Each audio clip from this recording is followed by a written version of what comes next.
qui existe depuis pas mal d'années et qui va se métamorphoser, se transformer, se régénérer, on peut dire ces termes-là. Et je vais tout de suite passer la parole à Maxime Villerin, donc président du groupe Arenadour, qui nous reçoit. Merci de nous recevoir dans vos murs, c'est important. Et puis voilà, je vais vous passer le micro pour cette petite bienvenue. Bonjour à tous. Merci de me donner la parole. Quelques mots, rassurez-vous, je serai bref, puisque j'ai vu qu'on avait déjà du retard sur le planning. Donc on va essayer de s'y tenir. Chers invités, mesdames, messieurs, c'est avec un immense plaisir et une grande fierté que je vous souhaite la bienvenue à Sourcéo. Sourcéo qui est le dernier établissement du groupe Thermadour. Vous êtes dans un établissement qui a été bâti en 1997, donc situé, comme vous le savez, à Saint-Paul-les-Dax, qui célèbre donc cette année son 40e anniversaire. Nous sommes réunis aujourd'hui pour un congrès dédié au thermalisme, une filière qui joue un rôle essentiel dans la prévention, le maintien en bonne santé et la réduction de la douleur de tant de personnes depuis des décennies. Les thermes sont des endroits où la tradition se marie à l'innovation, où la santé rencontre le bien-être et où le corps et l'esprit trouvent un havre de réconfort et de régénération. Le thermalisme a une longue histoire qui remonte, comme vous le savez, à l'Antiquité, mais il continue d'évoluer, de s'adapter aux besoins de notre époque. La station de Saint-Paul est née en 1983 sous l'impulsion de deux hommes, le visionnaire Roger Ginca, thermaliste à Dax depuis 1966, et Jean-Pierre Pénicaud, alors maire de la ville de Saint-Paul-les-Dax.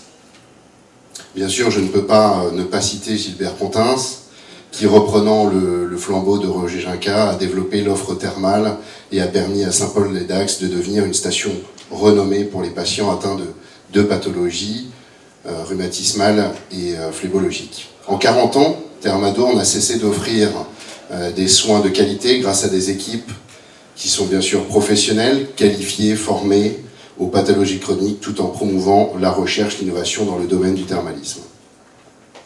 Ce congrès est l'occasion de réunir des experts, des professionnels de la santé, des passionnés du thermalisme, venant de différents horizons pour échanger des idées, partager leurs connaissances et discuter des dernières avancées dans ce domaine.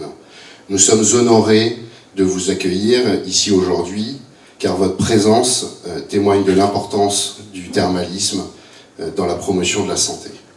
Je tiens à remercier chaleureusement toutes les personnes qui ont contribué à l'organisation de cet événement. En conclusion, je vous souhaite simplement un congrès riche d'échanges, fructueux, qui vont contribuer à faire avancer le thermalisme et améliorer la qualité de vie de nombreuses personnes. Merci de votre présence et merci de votre engagement. Alors maintenant, je vais passer la parole au maître de cérémonie, bien évidemment. Je vais inviter Julien Mazus à nous rejoindre, le maire de Saint-Paul, que vous connaissez peut-être, mais qui est une entité bouillante de dynamisme. Donc c'est bien pour le thermalisme. L'eau bouillonne. Je lui passe la parole, merci. Merci, je crois que je ne suis pas le seul maître de cérémonie aujourd'hui. Je vais mettre là-haut, comme ça me permet de poser mes post-it. Enfin, je vous rassure, je vais faire court, parce qu'effectivement, comme le disait Maxime Villerin, on a pris un peu de retard, mais c'est plus que le quart d'heure landais, là. J'ai l'impression qu'on a fait fort. Merci, cher Maxime, pour ces mots de bienvenue. À mon tour de vous souhaiter à toutes et à tous la bienvenue sur les bords du lac de Christus, qui est un peu l'emblème de cette ville et qui a été créé en 1974. Vous voyez, artificiel.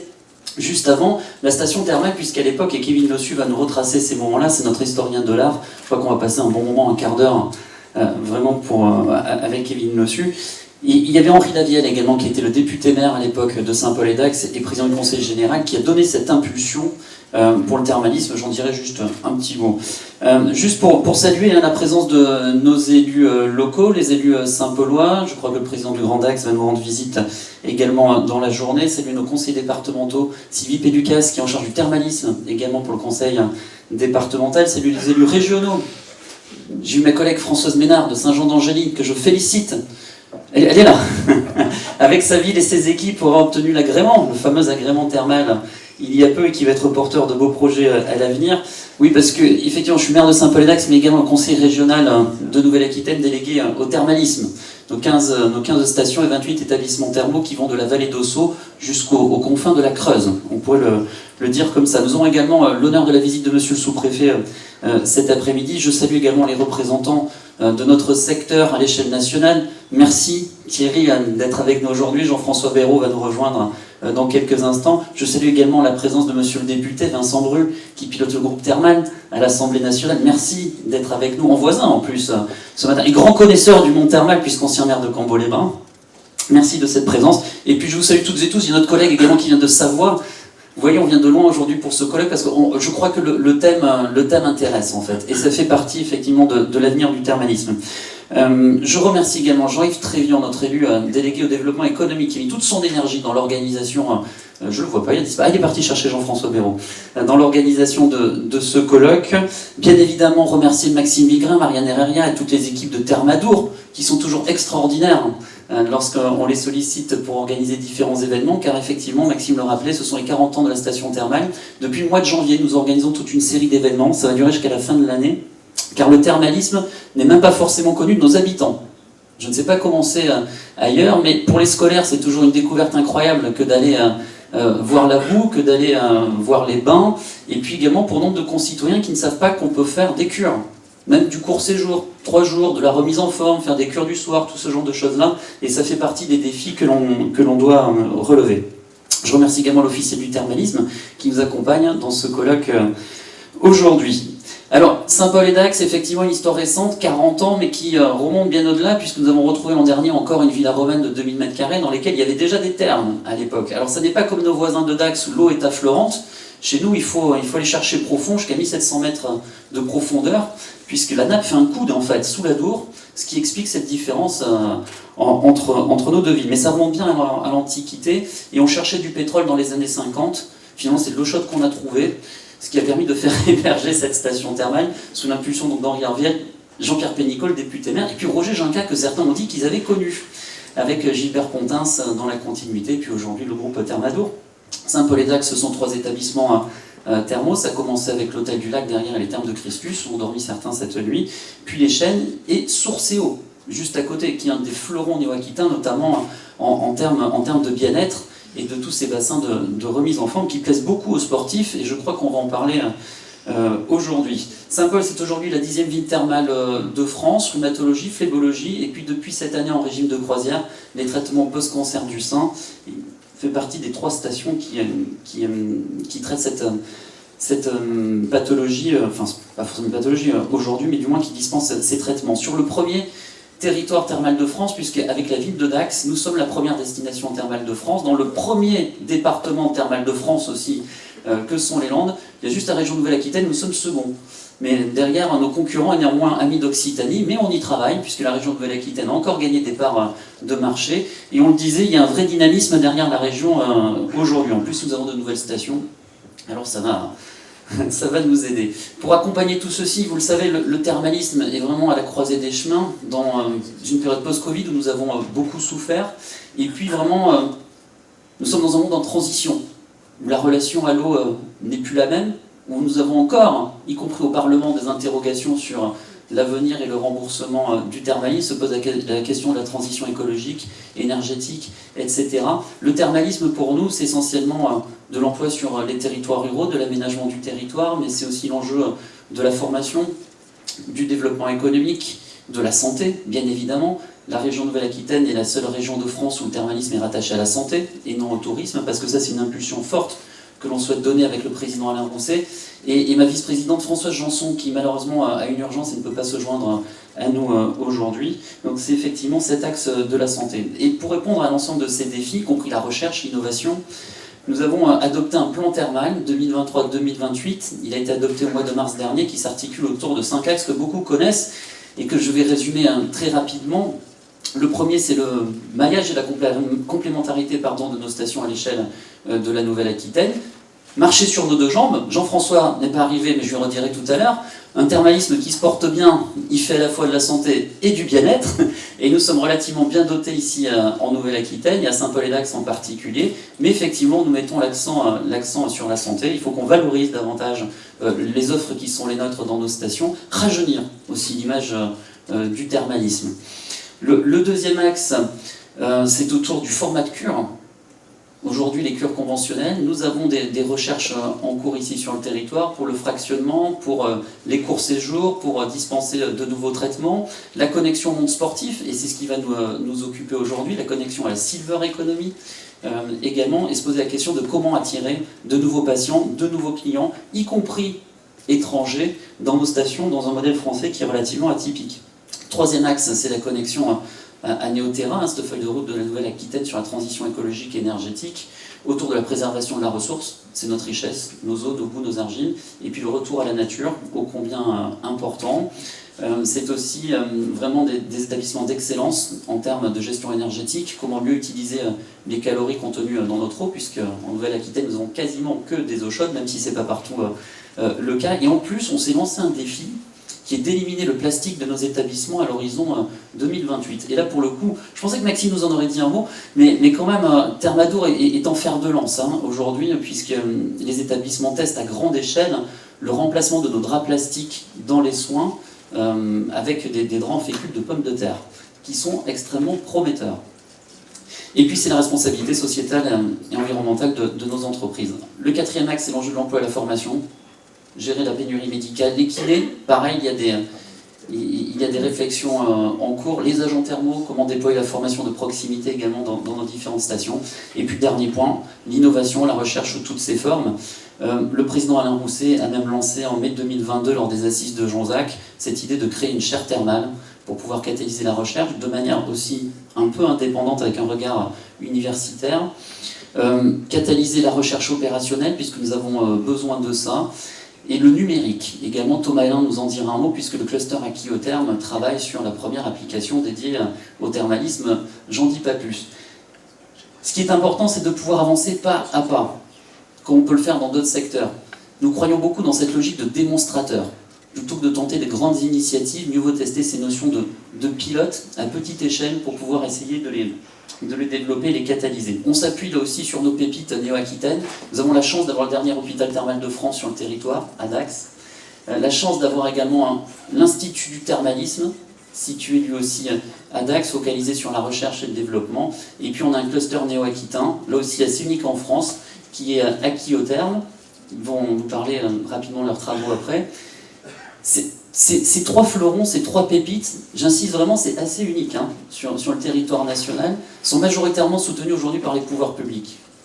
Il est fondamental que nos institutions, nos collectivités locales continuent à soutenir ces pépites-là, parce qu'il en va en fait de l'avenir du thermalisme. Le thermalisme, c'est notre histoire, mais nous croyons surtout que c'est notre avenir. Alors bon colloque à tous.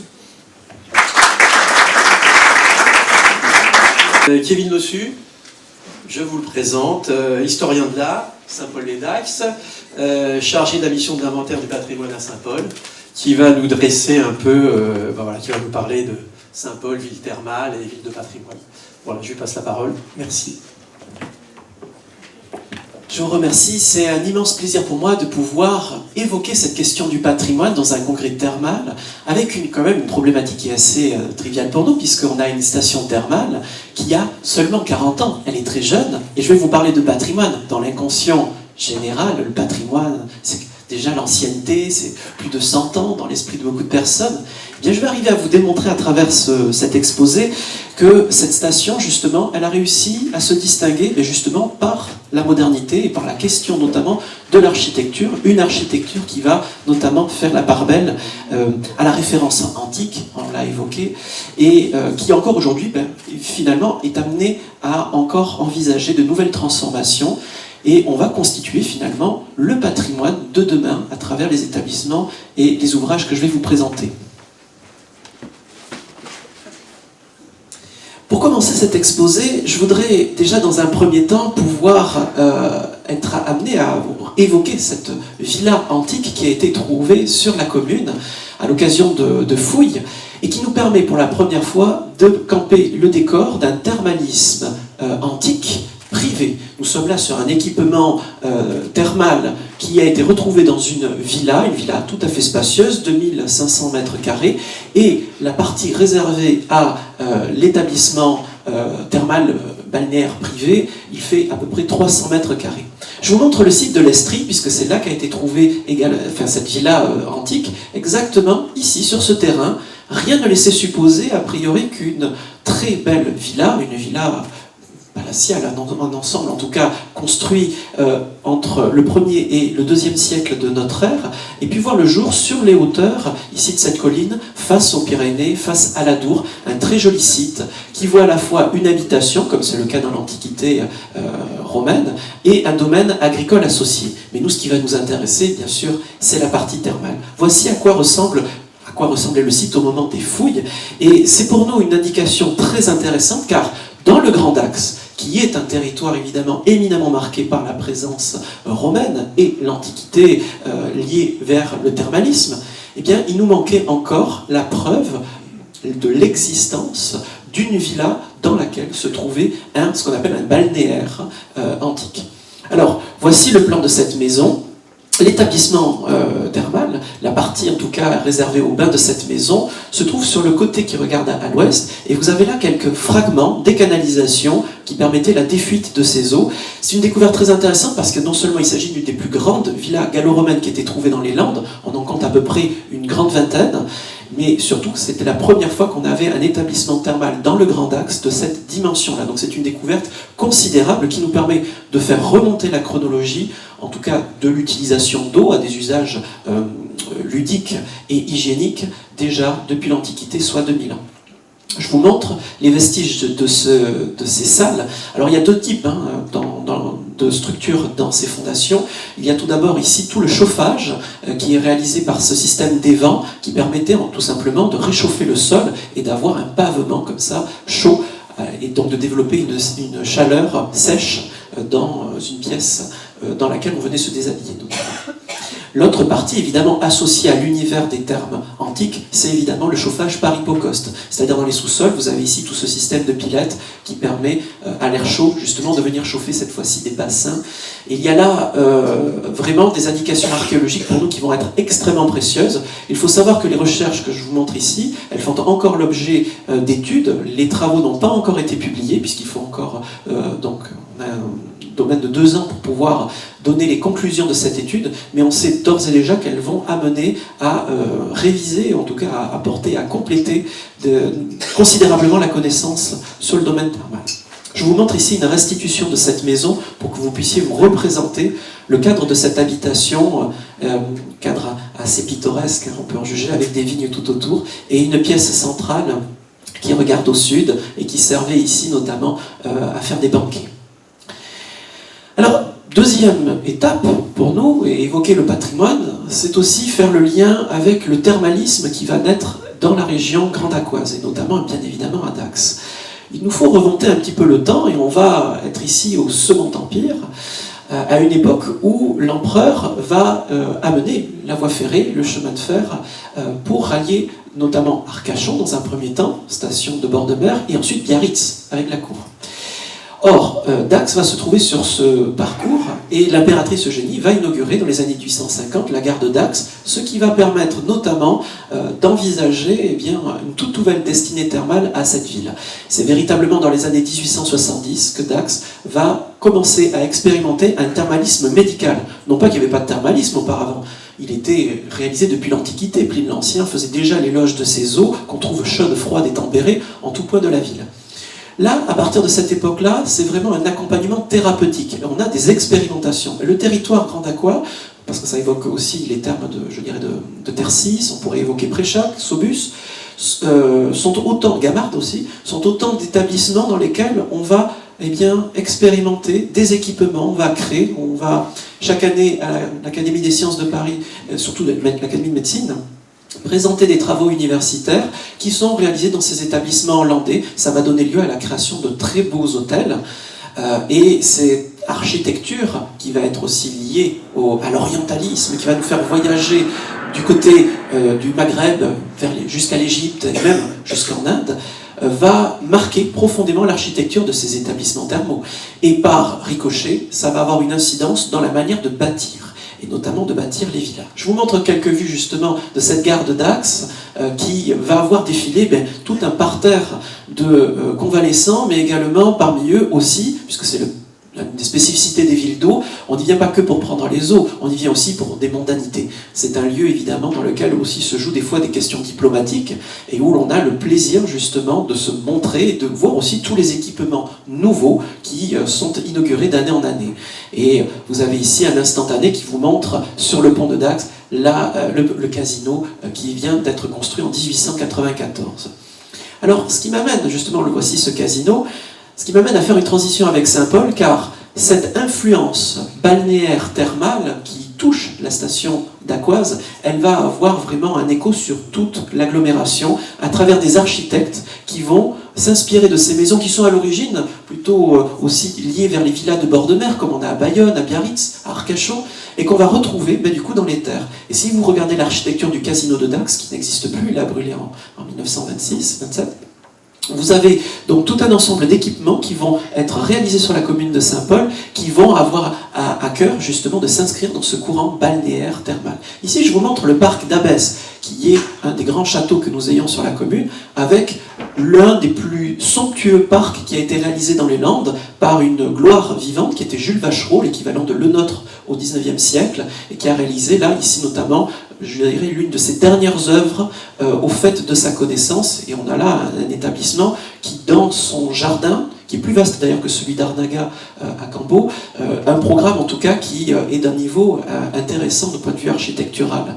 Aujourd'hui, ce jardin, il a hélas disparu, il reste des vestiges, et c'est justement un des enjeux actuels de valoriser ce patrimoine, de le retrouver et de l'étudier.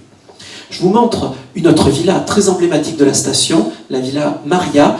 On est là dans les années 1890. Elle aurait été réalisée par un prix de Rome, ça tombe bien, puisque on a eu un prix de Rome qui a été l'auteur du Casino de Dax, Pierre Esquier, qui est l'auteur de la Galerie des Illustres à Toulouse, qui a parachevé la construction de l'Arc de Triomphe à Paris, rien que ça. Eh bien, il est très certainement l'auteur de cette maison qui, vous le voyez, nous donne ici des références totalement extra-régionales. On n'est plus du tout dans de l'architecture hollandaise ici. On est à Turin, on est ici dans les piémonts alpins, avec une architecture en briques et des références exotiques. Tout ça n'aurait pas vu le jour s'il n'y avait pas eu de thermalisme. Je vais vous montrer d'autres références parce que ce territoire, à mesure qu'il va évoluer, à mesure que les établissements thermaux aussi vont se perfectionner, leur architecture va se transformer et on va voir apparaître d'autres villas justement teintées par cette référence balnéaire. Vous voyez, cette maison, elle pourrait être construite tout à fait du côté de Deauville par exemple, ou encore des maisons ici comme celle-ci, la Villa Mirasol, dans une écriture plutôt parisienne. À partir des années 20-30, c'est là que ça devient intéressant, on commence à avoir une singularité dans l'écriture. Et ça va notamment être manifeste avec une maison comme celle-ci, Lustau, qui est construite en 1923 par Albert Pomade, l'architecte de la ville de Dax, et qui va signer ici un programme qui va modifier aussi l'histoire de l'architecture locale, puisque pour la première fois, on n'a plus regardé du côté des références balnéaires, éclectiques, on va commencer à s'intéresser au régionalisme. très important le régionalisme. En effet, ici, on a un programme qui va s'inspirer de l'architecture des maisons chalossaises, c'est-à-dire cette province qui s'étend de Dax jusqu'au Pays Basque, avec évidemment une stylisation et un renouvellement architectural. L'art déco, évidemment, va être présent avec de très jolis programmes comme cette maison de Prunetti, ou bien sûr, évidemment, ces références à l'architecture basque, elles sont très nombreuses sur le territoire. Je vous montre ici la Villa des Magnoliers, une œuvre manifeste de Georges Fuji, qui a une enveloppe néo-basque, mais qui à l'intérieur est totalement de style art déco avec des mosaïques, des vitraux. Donc ça, c'est vraiment à la lumière de cette mission qui est actuellement en cours sur le territoire qu'on est en train de mettre en évidence ces chefs-d'œuvre du patrimoine, certains très modestes, d'autres très éloquents, comme on peut le trouver dans cette maison, et qui nous font voyager. Encore une fois, les références, elles peuvent avoir cours parce qu'il y a eu un thermalisme à Dax et qu'il y a eu aussi une volonté de villégiature avec des curistes qui ont trouvé le pays tout simplement sympathique et qui ont voulu faire de Saint-Paul ou de Dax leur résidence principale. Alors je vais en venir à cette partie peut-être la plus curieuse et la plus intéressante, dans un exercice que je n'avais encore jamais fait, c'est-à-dire parler de patrimoine avec des édifices qui ont 40 ans. Et je vais être amené pour le coup à expliciter justement l'histoire un petit peu singulière de cette station thermale qui est jeune. Pour ce faire, je vais vous parler justement des équipements qui ont été créés. Mais d'abord, revenons en arrière. On est là en 1954. La Société nationale des pétroles français va faire plusieurs sondages dans la commune dans l'idée de trouver du pétrole. Alors, bon, je ne vous fais pas de mystère, on n'a pas trouvé de pétrole, c'est pas un Eldorado de ce point de vue-là. Par contre, on a de l'eau chaude. Et cette information, elle ne va pas rester indifférente dans l'oreille d'un certain monsieur dont on a parlé, Roger Juncker, qui va avoir à cœur justement d'utiliser cette ressource, voyons là un intérêt notamment pour la géothermie et bien sûr des applications thermales. Pour l'heure, je vous montre en tout cas en 1954 le site du forage de Sébastopol, qui est du côté de Magesque, sur la fin de la commune, en plein milieu de la forêt. C'est finalement de là que tout part. Et vous voyez, ce forage, il est très éloigné de la commune, on est là à 5 km. Tout l'enjeu justement de M. Juncker va être d'imaginer comment apporter cette ressource thermale à Christus, le site sur lequel il envisage de faire notamment ses établissements thermaux. Le deuxième forage, c'était celui d'Hardy, qui existe également et qui ont été vraiment le point de lancement de cette réflexion. Alors, Roger Juncker, le voici. À l'origine, c'est un charcutier, il est à Dax, place de la Fontaine-Chaude, et dans les années 60, il va imaginer de s'ouvrir à une nouvelle activité qui est le thermalisme. À cette époque-là, le thermalisme, il faut bien voir qu'à Dax, il est encore détenu dans un système qui est clos. On avait encore la société fermière qui regroupait la plupart des établissements thermaux et qui avait notamment une gestion municipale. C'est une caractéristique qui est peut-être un peu contraignante et Roger Juncker, lui, il n'avait pas envie finalement d'être contraint par ce modèle-là et donc il a voulu faire tout simplement sécession et se mettre de côté en indépendant. Et il va avoir justement la possibilité déjà à Dax de pouvoir utiliser cette ressource thermale avec notamment cette source d'eau qui se trouve dans le Sablard, et qui est la source Elvira, et qui va être notamment embouteillée avec, sous l'égide en tout cas de sa société, Thermadour. Donc vous avez là des photos inédites de cette usine qui est réalisée au Sablard. Le groupe Thermadour, il va développer justement dans le quartier Saint-Pierre à Dax des établissements qui vont afficher la voie de la modernité. Une modernité qui ne pouvait pas se faire dans le centre-ville de Dax, pour la simple et bonne raison que les établissements étaient très anciens. Là, avec l'ensemble justement qui va être réalisé dans le quartier Saint-Pierre, eh bien, on a une page blanche. On a sur un site ex nihilo, et c'est justement un terrain de jeu tout à fait passionnant, puisque Roger Juncker, il va aller chercher les architectes qui sont à ce moment-là réputés, en l'occurrence Jean-Raphaël Hébrard, Miliès Lacroix, Guy Balader, Lissalt, pour dessiner ces établissements thermaux, et dans une veine qui affiche tout à fait l'esthétique des années 70, une esthétique aussi qu'on va retrouver dans tout le tourisme de masse, les grandes stations, notamment de bord de mer, je pense dans le cadre par exemple de l'opération de la Miaka, qui était l'aménagement du littoral et qui a vu la création de grandes villes comme par exemple Seignos, Vieux-Boucau et notamment la zone de Cap-Breton également. Et aussi, il faut penser à l'architecture de montagne, parce que quand on parle de thermalisme, on oublie souvent de citer aussi les stations climatiques, en plus des stations de bord de mer. Tout ça, évidemment, fait partie de cette époque de grand équipement, avec une architecture en l'occurrence ici, Jean-Raphaël Hébrard, un architecte très important. On parlait d'Henri Lavielle, vous l'avez ici au centre de cette photo, le voici. Il est l'homme vraiment fort de cette municipalité, en tant que député notamment et maire. Il va être une oreille attentive pour Roger Junca, qui va avoir effectivement l'occasion d'ouvrir un projet inédit, celui du lac. Cette création assez insolite qui va avoir tout en fait un programme d'équipement au-delà du thermalisme, avec une base de loisirs, une plage. Alors on va partir de rien, on va partir d'une vallée qu'on va inonder. Et justement, je vais vous montrer une photo juste avant le chantier. L'idée, c'est donc de récupérer cet endroit qui est une zone où il y a le ruisseau du Mahorat qui passe et qui est assez humide, c'est en nature de champ à l'époque. Et voilà, en un an de travaux, le changement qui va être réalisé. On a un plan d'eau et c'est là l'occasion de créer finalement un site tout à fait pittoresque. Premier équipement de cet ensemble, la piscine Tournesol, un édifice emblématique de l'architecture des années 70, piscine Tournesol. Bernard Scheller, le plan 1000 piscines, on est là effectivement dans un équipement futuriste, entièrement préfabriqué. Vous savez qu'aujourd'hui, ces piscines que vous connaissez tous, aujourd'hui certaines sont patrimonialisées, monuments historiques, celles de Biscarrosse a un label, et celles qui ne sont pas détruites aujourd'hui, elles ont tendance à être les unes après les autres patrimonialisées. À Saint-Paul, elle est en parfait état, et elle est encore aujourd'hui pleinement active. Vous voyez ici le cadre du lac. Base de loisirs va être créée avec des activités notamment nautiques, une plage sur les bords de cet ensemble, et ici un théâtre notamment de verdure qui sert d'arène. On est évidemment dans une culture ici du sud-ouest, c'est important. Parmi les établissements qui vont être créés, justement, on va revenir un petit peu à l'origine de cela, on est ici dans la charnière des années 75-77 avec le Centre Napoléon, un centre de rééducation fonctionnelle et motrice, sous l'égide donc justement de Roger Junca, du groupe Thermadour, un établissement qui va voir sa construction sur les hauteurs du lac, qui est inauguré en 74. L'établissement, le Centre Napoléon, lui, il est inauguré en 77. Alors évidemment, l'enjeu de Roger Junca, c'est de légitimer justement cette ressource thermale, et donc l'agrément dont on a parlé, il était fondamental.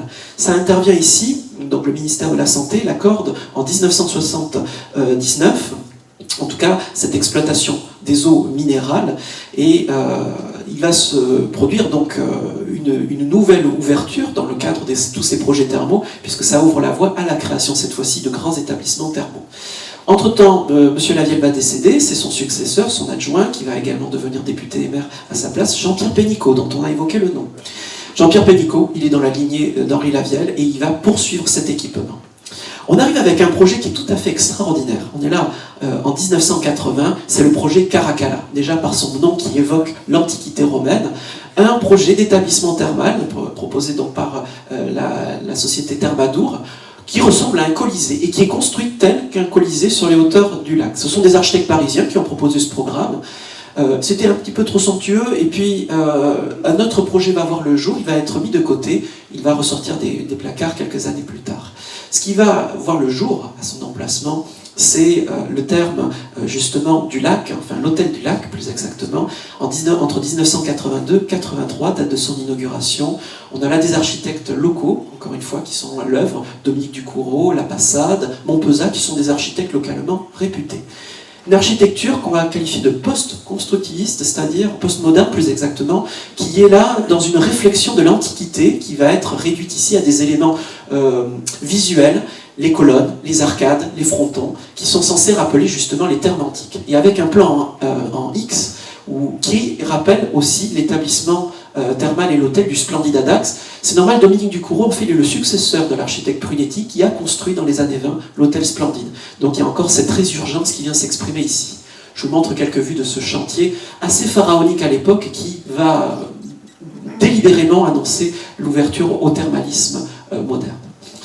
Je vous montre ici Gilbert Pontens, qui va être, en tant que neveu de M. Junca, qui va être dans la continuité de cette entreprise et qui va l'administrer et permettre justement ce renouveau architectural et thermal. Alors là, on les voit justement sur le chantier avec Jean-Pierre Pénicaud à la sortie ici de la visite de l'hôtel du lac. Un équipement qui va aussi profondément marquer le visage de la ville et qui va créer un quartier thermal aux abords du lac, quartier thermal qui est plutôt aujourd'hui prisé et recherché pour son agrément. Dans la continuité, on l'a évoqué, l'hôtel notamment des Chênes, on est là effectivement donc en 1988. Et puis, à la suite de ça, je vous montre une vue générale du site aménagé autour de la piscine et de ces établissements. Vous voyez quand même, on a réussi à créer de rien finalement toute une nouvelle ville destinée au thermalisme et notamment aussi aux touristes. Qui dit thermalisme dans une ville d'eau attend automatiquement un casino. Ça, c'est un équipement incontournable. Ici, le casino, on est là dans les années, à la fin des années 80, et c'est un complexe qui, en 86 plus exactement, qui va être aménagé sur les bords du lac, et qui va supposer également de parachever cette perspective et ce profil de ville imaginé par des architectes. Il y a également des paysagistes qui vont aménager les bords du lac de façon à créer une véritable cité-jardin, si l'on peut dire, qui sort à côté de la piscine. Tout ça est parfaitement intégré et va accompagner la vie de la station en la situant, dès lors qu'elle est reconnue comme station thermale en 83, comme une grande ville dans les Landes, dans lesquelles on fait bien sûr la rhumatologie, mais également la phlébologie. C'est d'ailleurs une des premières villes, en tout cas dans la région, en tout cas la première dans les Landes, à avoir cette spécificité. Bien d'autres vont suivre son exemple dans la continuité. Voici quelques vues du casino. D'autres projets d'établissement avaient été imaginés, notamment en ville. Ils vont être abandonnés pour justement être ramenés vers les bords du lac, puisque c'est vraiment là qu'est le quartier thermal. Là, nous sommes effectivement en 1995, lorsque le projet Calicea est présenté par M. Pontins et M. Junca à la municipalité. Vous avez ici la maquette. Et enfin, on retrouve ni plus ni moins que l'esprit de ce projet Caracalla qui va être ici réétudié avec cette vision du demi-cercle, avec aussi un équipement hôtelier associé. Donc c'est là vraiment le fleuron, comme ça a été signalé. On est quand même sur 21 421 mètres carrés de surface, dont 4 000 dédiés au thermalisme. On est dans un équipement ici qui est plutôt de remise en forme, un équipement aussi ludique, qui est vraiment là comme un espace vraiment balnéaire modèle. Et il va d'ailleurs sans cesse se transformer jusqu'à aujourd'hui avec divers aménagements. Je vous montre ici au moment de son chantier, on est là entre 95 et 97. Le voici sur les bords du lac. Voilà. Je voulais terminer sur cette image avec ce tour d'horizon. J'espère que je n'ai pas été trop long et je vous prie de m'en excuser si ça a été le cas. Merci infiniment pour l'attention que vous avez portée à cet exposé. Une belle journée à vous, messieurs, dames. Merci Kevin. Bonjour à tous, effectivement je m'appelle Thomas Hélin et je suis chargé de projet au sein d'Aquéotherme. Aquéotherme, c'est l'association à l'échelle de la Nouvelle-Aquitaine qui regroupe les établissements thermaux de Nouvelle-Aquitaine et notamment en charge de mettre en place des projets communs avec les différents acteurs qui composent cette association. Et Thermassist est un très bel exemple de coopération des différents acteurs pour avancer sur le sujet numérique. Donc Thermassist, c'est quoi? Pour nous, Thermassist, c'est la première application de séjour pour curistes et la clientèle de passage. Elle donne accès sur un support unique à une multitude d'informations. Ces informations sont structurées en 3 blocs. Vous avez un premier volet, ma santé, ma cure, qui permet d'avoir accès à son planning, à son ordonnance, aux soins additionnels proposés par l'établissement et toutes les informations pratiques de l'établissement. Le deuxième bloc, c'est le bloc tourisme, où là, dans le système, on remonte sans saisie de l'établissement thermal les données touristiques sur la station et dans les alentours. Et le troisième bloc, c'est le bloc mobilité, où on va donner différents conseils et différentes solutions d'itinérance aux curistes pour accéder aux points d'intérêt qui sont référencés dans le système. Donc, on voit un visuel là de l'application web sur smartphone avec un aperçu du menu. Thermassist, c'est aussi pour nous le premier logiciel filière 100% thermal qui permet aux acteurs de la filière d'interagir entre eux et avec les curistes tout au long de la cure. On voit notamment une capture écran où dans le système, une fonction e-ordonnance a été intégrée et elle permet de générer et de télétransmettre à l'établissement de cure et aux patients Et cette ordonnance, bien sûr, est générée par le médecin thermal, un partenaire qui a été associé à ce projet. Cette solution, elle est cofinancée par le Conseil régional Nouvelle-Aquitaine, que je remercie. L'historique du projet. Alors, ça remonte à 2019. À cette époque, à Kyotherm, dans ses actions, on organise, nous, un concours étudiant. Et l'une des équipes qui est primée sur la catégorie Curis Connecté, à l'époque, propose une plateforme multifonction pour curistes avec une fonctionnalité phare, l'affichage du planning. Cette solution s'appelait Thermassist. Voilà pour le début, pour l'origine du terme Thermassist. Donc nous, on a souhaité passer de l'idée au projet. Et donc en 2021, on a une version bêta qui nous a été livrée. Elle a été testée dans 3 établissements thermaux, auprès de plus de 5000 curistes. C'est une version bêta. Donc on a eu beaucoup de retours, à la fois des équipes qui administrent la solution, donc les agents, et des curistes. Et en 2022, on a pris pour décision d'avancer sur une nouvelle version, donc de booster la version qui était au départ un simple site internet, et de la transformer en application web, mobile et en logiciel métier. Donc cette deuxième version, elle nous a été livrée tout récemment à l'été 2023, et depuis août, nous travaillons à son déploiement. Elle sera disponible en application mobile sur Google Play et Apple Store à partir de novembre-décembre de cette année. Et la suite 2024, j'ai cité, donc, point important pour nous, c'est un logiciel évolutif, dont nous allons continuer au fur et à mesure des années d'agréger de nouvelles fonctions dans ce logiciel. Alors les acteurs du projet, ils sont nombreux, donc il y a Kyotherm, l'établissement thermal, le médecin, le logiciel de planification. On a pris l'initiative de travailler avec des solutions déjà existantes pour récupérer et afficher le planning.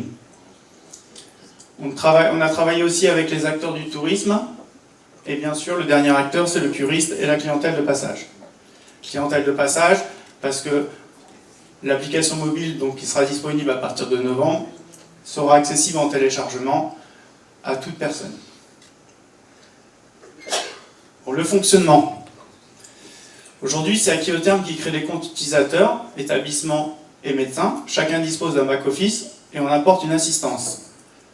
Lorsqu'on crée les comptes, ça envoie à chacun de ces partenaires des identifiants de connexion. Ensuite, à eux de paramétrer leur compte et d'importer leur liste de contacts. Lorsqu'ils importent leur liste de contacts, cela génère des identifiants de connexion qui sont envoyés automatiquement et en temps réel aux curistes qui ont été importés dans le système. L'office de tourisme, lui, au préalable, il a alimenté la base de données touristique. En l'occurrence, nous, en Nouvelle-Aquitaine, c'est la base de données Sirtaki. Et Thermassist affiche la donnée. Pour le planning, nous communiquons avec le logiciel de planification qui est utilisé par l'établissement thermal et nous affichons la donnée en temps réel. Lorsqu'une modification est faite côté équipe sur le logiciel métier, elle est instantanément visible côté Thermassist. Un autre partenaire donc, que j'ai évoqué, c'est le médecin thermal. On a créé pour lui dans cette solution un back-office qui lui permet donc de générer et de partager l'ordonnance. Le principe, le médecin, à la première consultation, reçoit un patient, qui peut s'appeler par exemple Jean Dupont, et au préalable, l'établissement, comme j'ai montré à l'étape 2, a importé ce contact, donc via un moteur de recherche qui est dans le système Thermassist, le médecin retrouve le patient et génère l'ordonnance. Enfin, le dernier protagoniste, le curiste, lui, il se connecte, il peut gérer ses préférences activités, passer des commandes sur le système, et l'établissement, lui, interagit avec lui, d'où la notion de logiciel métier. Je vous fais un petit focus sur la fonction e-ordonnance.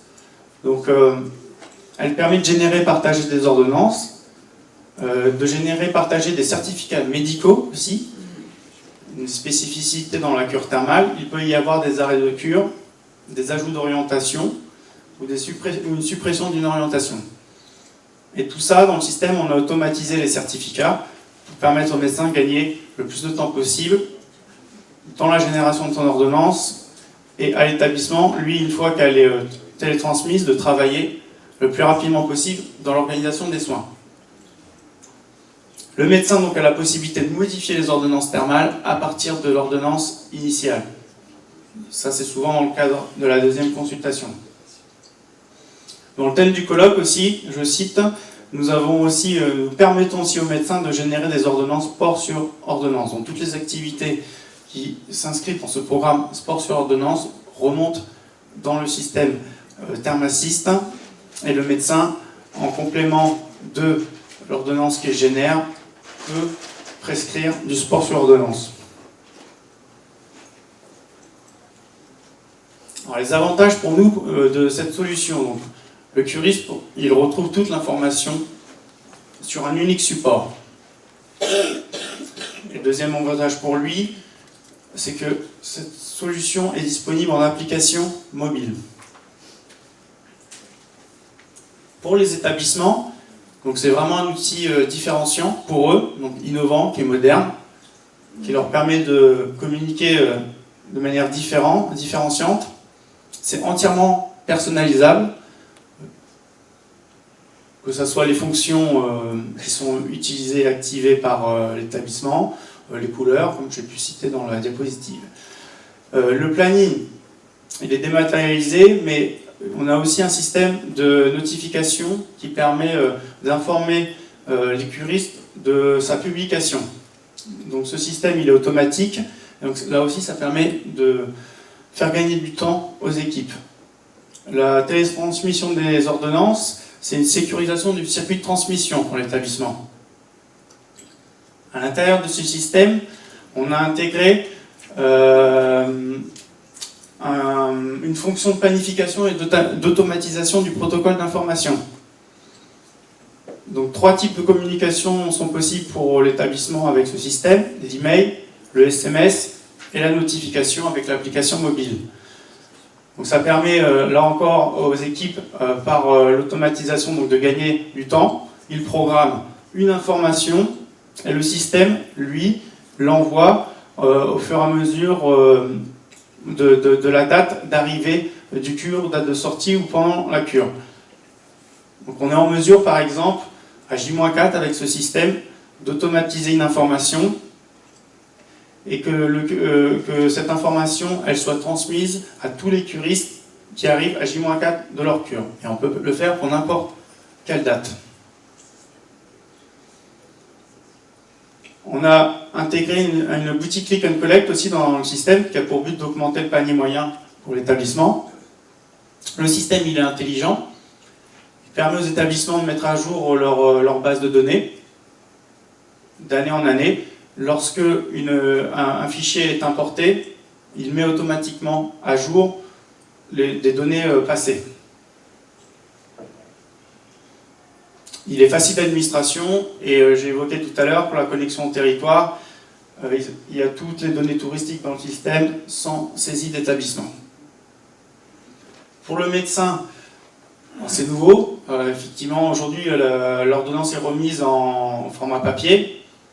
Donc là, ça permet de dématérialiser l'ordonnance thermale. Ça n'a pas d'impact sur le temps de consultation ni sur la liberté de prescription. Pour le médecin, le système lui assure une traçabilité et un archivage des ordonnances qu'il a pu éditer. Et elles sont modifiables et récupérables d'année en année. Et le système préserve le secret de l'information. Dans un objectif global, l'idée c'est de diminuer le recours au papier avec cette solution numérique, où où on en est aujourd'hui sur le déploiement de ce service. Donc j'ai évoqué, on l'a, la deuxième version depuis août 2023, et aujourd'hui, au 12 octobre, ce système il est installé dans 40% de nos stations thermales de Nouvelle-Aquitaine, et d'ici la saison thermale de 2024, il sera installé dans 75% des stations thermales. Donc il y a une vraie réussite sur le déploiement de ce système qui semble répondre à des attentes de la station, de l'établissement et des acteurs de la filière. Voilà, moi j'en ai terminé avec ma présentation. Donc je me tiens à votre disposition pour une démonstration, pour ceux qui souhaiteraient en savoir un peu plus sur cet outil, ou pour répondre à votre question, je serai là le reste de la journée. Merci.